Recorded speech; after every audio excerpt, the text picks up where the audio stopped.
आज हम आपके सम्मुख आए हैं इस ऑनलाइन क्लास के माध्यम से कि हम आपको मार्गदर्शन दे सकें असाइनमेंट लेखन के संबंध में।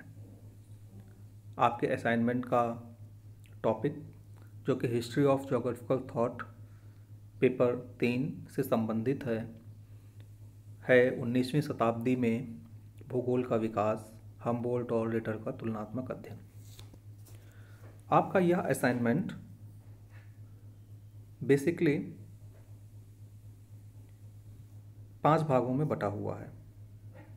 पहला भाग रूपरेखा, दूसरा उद्देश्य, तीसरा संबंधित साहित्य का पुनरावलोकन, चौथा विवेचना और पांचवा उपसंहार।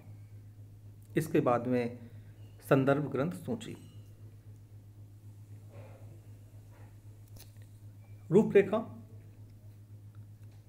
रूपरेखा में आप लोगों को ये बताना होता है कि आप संपूर्ण विवेचना का सार क्या है, कि आपकी संपूर्ण विवेचना का सार क्या है। यानी कि आपको एक पैराग्राफ के कुछ वाक्यों के अंदर ही स्पष्ट कर देना होता है कि आप किस दिशा की ओर इस विवेचना को लेके जा रहे हैं। इस विषय से संबंधित अध्ययन सामग्री को यूनिवर्सिटी वेबसाइट पर अपलोड किया जा चुका है। कुल 8 स्टडी मटेरियल इस विषय से संबंधित अपलोड हैं।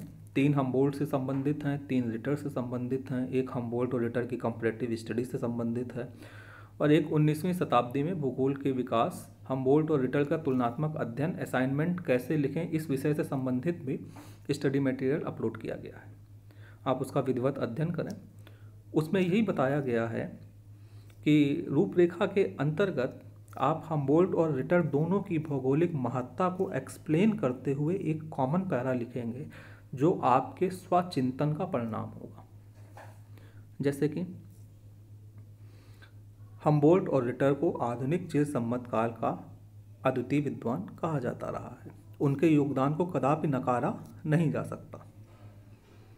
हमबोल्ट एक तरफ क्रमबद्ध विधि तंत्र को फॉलो करते हैं, क्रमबद्ध विधि तंत्र के बारे में बात करते हैं, तो रिटर दूसरी तरफ ईश्वर उद्देश्यवादी विचारधारा रखते हैं। जिस तरीके से हमबोल्ट की कॉस्मॉस हमारे लिए महत्वपूर्ण है, उसी तरीके से रिटर के अर्धकुंडे भी हमारे लिए महत्वपूर्ण है। यानी कि हमबोल्ट और रिटर दोनों के भौगोलिक योगदान को एक साथ रखते हुए आप उसकी तुलना करने जा रहे हैं। यह चीज़ आपकी भूमिका से स्पष्ट होनी चाहिए। जैसे कि जो भूमिका उदाहरण में दी गई है कि हमबोल्ट और रिटर भूगोल जगत के आधुनिक चिर सम्मत काल के अद्वितीय विद्वान हैं, जिन्होंने भूगोल के विषय क्षेत्र को संपूर्णता की ओर अग्रसर किया। हमबोल्ट के अति उत्कृष्ट कार्य ने भूगोल को वैज्ञानिकता की दिशा प्रदान की, तो रिटर ने अपने अध्ययनों में प्रकृति की प्रत्येक व्यवस्था के पीछे ईश्वर का कोई छिपा हुआ उद्देश्य या प्रयोजन देखा। जिस प्रकार हमबोल्ट की कॉस्मॉस भूगोल की अमूल्य निधि है, ठीक उसी प्रकार रिटर के अर्धकुंडे भी स्वयं में अद्वितीय है। अब देखिए, यहाँ पे हमबोल्ट और रिटर दोनों को एक साथ कंपेयर किया जा रहा है, उनकी मेथोडोलॉजी को कंपेयर किया जा रहा है, उनके कंट्रीब्यूशन को कंपेयर किया जा रहा है और ये बताया जा रहा है कि हम दोनों का एक तुलनात्मक अध्ययन करने जा रहे हैं। इसके बाद उद्देश्य आता है। उद्देश्य में आप अत्यंत परिमार्जित भाषा में बिना किसी भ्रमपूर्ण शब्द का, बिना किसी अनर्गल शब्दावली का या पदावली का प्रयोग किए बिना एकदम क्लियर, एकदम सुस्पष्ट उद्देश्य निर्धारित करते हैं। उतने ही उद्देश्य निर्धारित करते हैं जितनों की आप पूर्ति विवेचना में कर पाएं। आपकी विवेचना सार्थक है, ये इसी आधार पर निश्चित होगा कि आपने जो उद्देश्य निश्चित किए थे वो पूर्ण हो गए या नहीं। जैसे कि उद्देश्य को आप लोग देख सकते हैं कि हमने इस स्टडी के 3 उद्देश्य निश्चित किए थे। पहला, हमबोल्ट के भौगोलिक योगदान, प्रमुख अवधारणाओं और शोध विधि तंत्र का अध्ययन करना। ठीक इसी तरीके से रिटर की भौगोलिक योगदान, प्रमुख अवधारणाओं और शोध विधि तंत्र को स्टडी करना। तीसरा, हमबोल्ट और रिटर का तुलनात्मक अध्ययन करना। अब इसके बाद आ जाइए संबंधित साहित्य का पुनरावलोकन। किसी भी विषय पे आप सिर्फ एक किताब को पढ़ के या सिर्फ एक रिसर्च पेपर को पढ़ के नहीं लिख सकते, आपको बहुत अध्ययन करना पड़ता है। तो ठीक इसी तरीके से इस विषय में आप जितने किताबों को पढ़ें, जितने रिसर्च पेपर्स को पढ़ें, उनको एक सीक्वेंस में आप लोग यहाँ पे बता दें।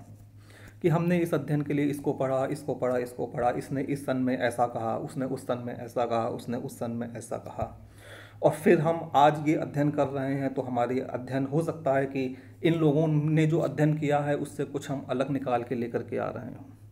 तो ये बेसिकली शोध का पार्ट है, ये एक रिसर्च का पार्ट है। ये आपके अंदर एक जिज्ञासा उत्पन्न करेगा, रुचि उत्पन्न करेगा, एक एप्टीट्यूड डेवलप करेगा रिसर्च को लेकर के, कि इन फ्यूचर जब आप रिसर्च की ओर जाएंगे या आगे रिसर्च मेथोडोलॉजी पढ़ेंगे या आगे क्वांटिटेटिव ज्योग्राफी में जब आप रिसर्च को पढ़ेंगे, तब वहाँ पे या फिर आगे आप लोग डिसर्टेशन करेंगे या फील्ड सर्वे करेंगे, तो वहाँ पे आपको ये चीज़ बहुत काम आएगी। ठीक, उसके बाद विवेचना जो हमने उद्देश्य निश्चित किए हैं उसके आधार पर कुछ पार्ट हम डिवाइड कर लेते हैं अपनी स्टडी के, अपनी सहूलियत के अनुसार से। जैसे कि हमने इसके 3 खंड निश्चित किए हैं। पहला खंड हमबोल्ट से संबंधित, दूसरा खंड रिटर से संबंधित, और तीसरा खंड हमबोल्ट और रिटर के कंपैरेटिव यानी कि तुलनात्मक अध्ययन से संबंधित। तो हमबोल्ट से संबंधित जो सेक्शन ए है या भाग ए है, उसमें हम हमबोल्ट का संक्षिप्त परिचय देंगे, उनके अभियान और खोजपूर्ण यात्राएं देंगे, भूगोल के लिए उनके योगदान का डिस्कस करेंगे, प्रमुख रचनाएं, प्रमुख संकल्पनाएं और उनकी रिसर्च मेथोडोलॉजी यानी कि शोध विधि तंत्र को डिस्कस करेंगे। ठीक इसी तरीके से खंड बा में या खंड खा में या खंड बी में आप रिटर के भौगोलिक योगदान, उनकी प्रमुख अवधारणाओं, उनके योगदान, उनकी रचनाओं, उनकी शोध विधि तंत्र को डिस्कस करेंगे। इसके बाद तीसरा खंड, इसमें आप हमबोल्ट और रिटर दोनों को डिस्कस करेंगे कि उन दोनों में क्या समानताएं थीं, क्या असमानताएं थीं और उनके मध्य में क्या पूरकता थी। यानी कि दोनों एक दूसरे के विपरीत नहीं थे, दोनों एक दूसरे के पूरक थे। आप इस फाइंडिंग्स को लेकर के प्रेजेंट करेंगे, यानी कि आप उनको उन्होंने किस तरीके की उनकी मेथोडोलॉजी में डिफरेंस था, किस तरीके से उनके थॉट में डिफरेंस था, क्या सिमिलरिटीज़ थे, इन दोनों को डिस्कस करेंगे। लेकिन उसके बाद में एक विभिन्न, जैसे कि हार्टशोन ने कहा है कि हमबोल्ट और रिटर के विचारों में महत्वपूर्ण एवं सार्वभौत अंतर नहीं है, यह एक सतही अंतर है जिस पर अनावश्यक रूप से बल दिया जा रहा है। यानी कि आप पूरकता की ओर बढ़ेंगे। उसके बाद आप उपसंहार की तरफ आएंगे। उपसंहार में आपको ध्यान देना है कि आपको अपनी बात खत्म करनी है और भविष्य में जो शोध हो या भविष्य में जो असाइनमेंट हो या भविष्य में जो आपका असाइनमेंट पढ़े, उसके लिए एक बिंदु देना है, एक ऐसा क्वेश्चन मार्क देना है जहाँ से वो अपनी खोज शुरू कर सके या जहाँ से वो जिसे पढ़ के उसके अंदर जिज्ञासा पैदा हो और वो उसके आगे बढ़ने की कोशिश करे। जैसे कि आपको एग्जाम्पल में बताया गया है इसमें कि हमबोल्ट और रिटर दोनों के ही भौगोलिक कार्यों ने भूगोल की संरचना में पूर्णता लाने का सराहनीय प्रयास किया।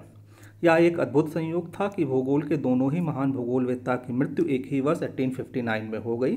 तत्पश्चात भौगोलिक विकास के एक युग का अंत हो गया और फिर 19वीं शताब्दी के भौगोलिक विकास के क्रम में एक नवीन युग का प्रारंभ डार्विन की ओरिजिन ऑफ स्पीसीज के साथ में। अब देखिए, यहाँ पे एक जिज्ञासा छोड़ दी गई कि डार्विन की ओरिजिन ऑफ स्पीसीज ने 1859 में ऐसा क्या किया जिससे कि भूगोल जो है हमारा परिवर्तित हुआ।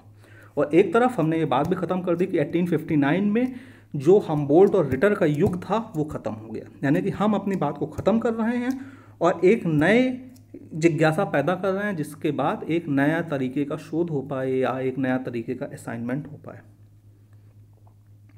उसके बाद में संदर्भ ग्रंथ सूची, जो भी आपने पढ़ा है संबंधित साहित्य के पुनरावलोकन में या जिसको आपने कोट किया है या जिसका आपने उद्धरण दिया है, उस सबको यहाँ पे फॉर्मेट दिया गया हुआ है। एक नियत शैली में समान रूप से लिखने की आप लोग चेष्टा कीजिए और आपसे अपेक्षा की जाती है कि सभी छात्र छात्राएं विवेचना अपने शब्दों में करेंगे, जो न्यूनतम मानक बताए गए हैं उनका पालन करेंगे और नवीन तार्किक आयाम खोजने की कोशिश करेंगे कि कुछ आपका अपना चिंतन हो, कुछ आपका उसमें मौलिक आपका चिंतन हो, मौलिक मनन हो।